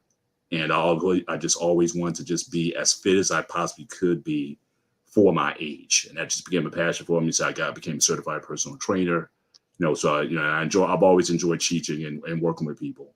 And I just wanted to, just promote it. So my handle, if you go my IG, it's always about being fit over 50. And the only thing I really changed really starting in my 40s and 50s, I just changed the way I train rather than just volume and just working out for 2-3 hours a day. I work out less than an hour a week, but it's very intense. It's that old Arthur Jones high intensity training stuff that I implemented, and as good as saves my joints, but I'm still physically strong. And it's definitely something that is I think preserved me over time versus doing 25 sets per body part. Now I'm down to 1 or 2 sets per body part, and it just allowed me to stay for the most part injury free. And but still, progress. So I tell guys, a lot of guys I work with, they're all like in the IT field, computer professionals. What I said, they don't have time to be going to a gym every night. So I said, fine, work out 1 or 2 days a week. Problem solved. So that's kind of that's kind of how I fell into it, and I still pretty passionate about it today. That's what's up. And Brother Mandrell is doing his thing. So you guys make sure you go over there to the big picture. He shows you how to do all that. And I wanted to wrap this up, but because we were talking about race and we covered this thing. I will start with Mandrell. Brother Mandrell, give us one example of how racism in America has gotten better in your personal, experience, your life. And then one example of how it hasn't, how it still needs to improve, if you don't mind. Brother Rush is in the building. I see you, bro. Salute to you with the stakes. I appreciate that. But go ahead, Brother Mandrell. Okay. Well, first I want to say shout out to Miss Globe Girl. How you doing? And Miss AKA Lady, if you're still out there, shout out to you all. Remember to tune into my show on Friday afternoon. Miss Bennett's going to be there again. Oh, my bad. I hit the wrong button. My bad. She's Navy, so no. My bad. She's too good for me, for the Army. So shout out to Rush, my brother from New York. He is so New York. So New York. New York. Yeah, exactly. But check me out on Friday. Mr. Bennett's going to be there. JSP's going to be there again as well on Friday at 2 p.m. Central Standard Time on The Big Picture. So how racism has gotten better is that people have become more tolerant and understanding that black people are human beings too, no more, no less. You know, you got more people who have accepted that, and they will accept you if you're competent. Even the people who are still kind of really bad about it, they'll accept you if you're competent. So it's gotten to that level at least. The younger children of millennials and younger, they see the complete nonsense of it. Like they see the complete nonsense of racism. How like this is dumb, you know what I mean? And so I think another generation, this last generation that's coming up now, who are children, they're going to be completely not racist. I think racism is going to be all but dead with them, in America at least. There'll still be biases and things like that, but actual tried and true racist, that's dying a lot faster than people thought it would. But how it still needs to change is that you still got people who are racist. Just because you're black, you're predisposed to be violent and sell drugs and not accomplish things. You still have a margin of people out there who believe that nonsense. And that's how it needs to improve. You need those people to change their minds and change their point of view on things when it comes to race. Whether a person is accomplished or not has nothing to do with their race. That has to do with social engineering. You know, a person's environment, the environment that they grow up in, largely helps to govern that. You know, a person who grows up with absolutely no opportunities, no knowledge of opportunities, let alone knowing how to capitalize off of them, is going to have a much more difficult time than a person who has someone who teaches them that there are opportunities, how to accomplish these things, and have an example in the home of someone who's accomplished and has accomplished things, you know? So there you have it. You still got people who are racist, and the government needs to step in on that as opposed to just doing what it's done about it for the past however many hundreds of years. Nothing. All right. That's cool. Appreciate that. Brother Bennett, what's your take on that? I agree a lot with Mandrell. As far as on the individual side, I think people are much more likely to just look at you as a person upon first meeting. Rarely will you ever come across a situation where just people look at you and just automatically just assume things about you. And more times than not, if you are well-spoken, if you're, seen to be intelligent, like I said, I work in the IT field. That's my prior profession. So, when I interview with people or whatnot, it's almost like they're almost like over impressed. It's like, oh, well, not only is he black, but he's intelligent. He's like, so it's almost like they kind of bend over backwards to make you feel comfortable or to accept you in or to say, hey, it's almost as if you're special. So rarely have I ever, come across a situation with someone who just racist to my face, just, for the sake of it, but just the way I comport myself, the way I, carry myself. Seldom I have ran into it. But what I still think is a problem, I still think there's things systemically that are built into how people look at you as a person versus how people look at you as a part of a collective. It's almost as if the racism I see is when people say, now I've had people have said to me though, you're not like other black people, or that they say, well, why can't more black people be like you? And the first thing I'm thinking to myself is, look, first of all, you don't get out enough. Okay, you need to expand your horizons to get around different people. So you still see some of that, and that comes from, unfortunately, that even comes from Africans that I've met. You know what I mean? Like, you still have a lot of these ethnic and tribal perceptions, especially about African Americans or ADOS in particular, how we're perceived, even by ethnic Africans and Caribbeans a lot of times. And again, but a lot of it is about, so that I think still needs to be dealt with. How we're looked at collectively is, has to change. And then also, again, the systemic things that don't allow the true diversity of the country to be shown. So like, for example, the Electoral College it's just inherently racist. It just is. You can't say that you get 2 senators from Montana, which has a population of 700,000 people. In California, you get 2 of them, and they don't want to make DC a state for whatever reason. So, so when you have these kind of inequities, and when you talk about some of the systemic things, when you talk about, Manjo was clowning Michigan earlier, but again, that's a problem. Flint, Michigan is a problem. Jackson, Mississippi, that's a problem. I mean, there's still things where there's concentrations of us. Are we getting the full services and rights that other communities are able to get? So I still think the idea of racism as a collective is still there in ways that a lot of people don't want to acknowledge, but on a one-on-one level, you're less likely to see it. And again, definitely with the kids, my kids, again, have friends from every group, but again, oftentimes where they feel still the separation is unfortunately, again, with other ethnic Black people. I mean, if, I've been to like Nigerian parties, Sierra Leone parties or whatnot, and you definitely feel like you could be in a German event, you can be or whatever. There's still that sense of not being, other, you still think that you're other. Whereas one of the things I actually love about being a Black American or a US American is this idea, we still have this kind of Pan-African type mindset where like when I was in college, I was a member of organizations and we came from everywhere. We were, all from the Caribbean, from Africa.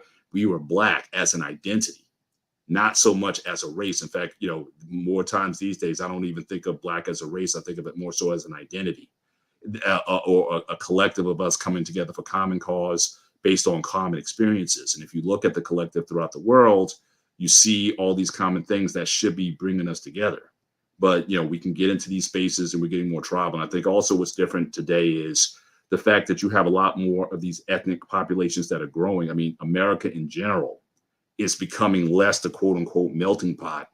And it's becoming much more segregated in that you have communities. Like you can come to certain communities up in Jersey, especially, and you don't have to know English. You can be, from Mexico, whatever, and not even have to know the language, or you could be Nigerian, or you could be from India, you can be wherever.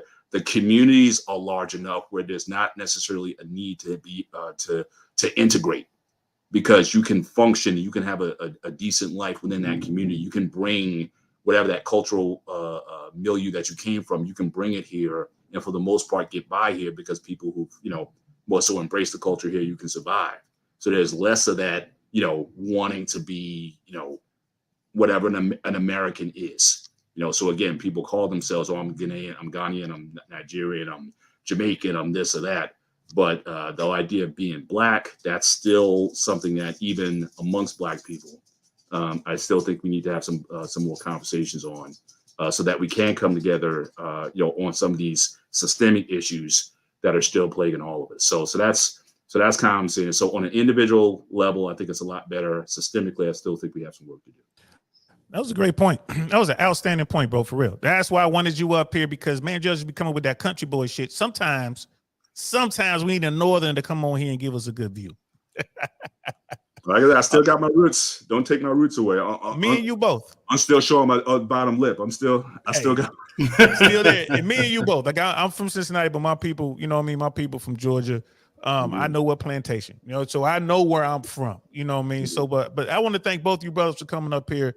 I am always grateful to have you guys on this platform, man. I am truly grateful and blessed, so to speak. And I rarely use that word, but I am blessed that I can fellowship with brothers like you and a lot of other brothers out there, man. So yeah, thank you so much. Look forward to coming on more, for real. Yeah, I definitely. I'm glad I caught your stream tonight, but certainly I would like to be a part of what you're doing, because I see the content you're putting here.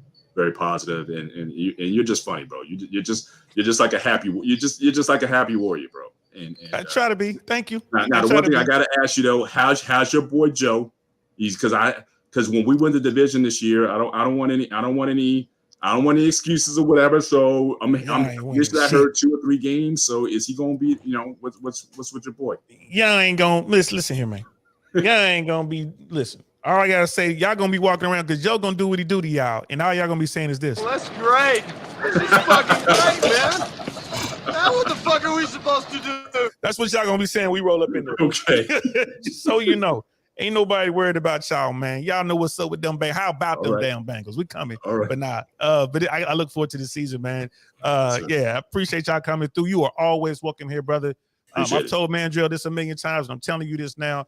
If you need if something is on your mind and you want a platform so you can talk about what you want to talk about, hit me up and I'll just turn the shit on and I just sit back and let you go. You know what I mean? Appreciate that. And that's Yes, sir. how y'all say it up there in the Northeast. That's my word, son. That's my word to the God, son. Or whatever y'all be saying up there. Oh, wow. So I'm gonna holler at y'all later, bro. We gonna close this out. Man, Joe, you got anything Right. you want to say real quick before I say goodbye to you two? And just tune into my show Friday, and also tune into me to see my sister and I Wednesday on the Black Man Unfiltered Network for Mendrell and Shushu. This one is going to be an interesting one. You know, my sister is taking the reins on this. Y'all stepping in it again, man. Yeah. I don't. This is almost like a black hole. It's like a black hole now. It's like right. I don't particularly care to, Mr. Bennett. Just for the record, this wasn't my idea for this topic this week. It's my sister's.